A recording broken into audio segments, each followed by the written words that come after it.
манипуляторлор. Демек манипуляторлор биз дагы көп учурда манипулятор болуп турабыз жашообузда.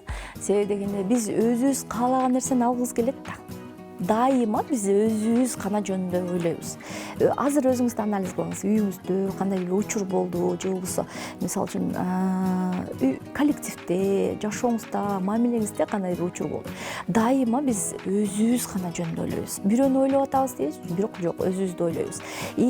Биз каалаган нерсени ала албаганда биз манипуляция кылып баштайбыз. Мамиледе мисалы үчүн жоопкерчиликти өзүнүн мойнуна албаган адам манипуляция кылышы мүмкүн кээде.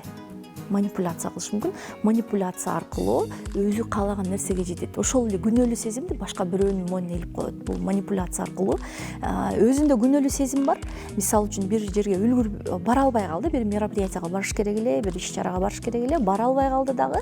Ал жерге сен айтып койсоң мен эртерээк бармакмын, же болбосо сен эртерээк мени дагы айтып алсаң болмок деп деши мүмкүн. Бул дагы манипуляция. Өзүндө болгон күнөөлүү сезимди сизге аңтарат дагы, сизге күнөөлүү сезим пайда болот. Ушул манипуляция аркылуу сиз менен мамиледе манипуляция аркылуу сизге баарын жүктөйт дагы, өзү сонун болуп чыга келет. Манипулятор адамдар көбүнчө энергияңызды алат. Бул адамдар көбүнчө сизди самооценкаңызды түшүрөт. Коллективде болсо дайыма эмоцияга салып коет сизди. Эмоцияда болосуз бул адамдар менен. Желательно бул адамдар менен бир аз алыстаган жакшы.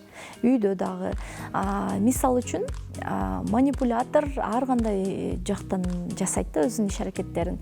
Ошол эле жакшынакай сүйлөп, жакшы мамиле жасап, сизди манипуляция кылышы мүмкүн.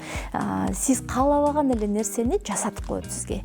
Сиз каалабаган нерсени айттырып коет, же болбосо мамиледе ар кандай эмоцияга алып келип, сиздин мамилеңизди, же болбосо өзүңүздүн ички абалыңызды башка бир жакка буруп салышы мүмкүн да. Анализ, биз бул нерседен анализ аркылуу гана чыга алабыз. Мисалы үчүн ушул сезим меникиби, ушул учур мага керекпи, ушул мамиле деги эле ушул нерселер мага маанилүүбү же маанисизби, мага пайдасы барбы же жокпу деген ой менен гана, анализ менен гана бул ситуациядан чыгып кетсек болот.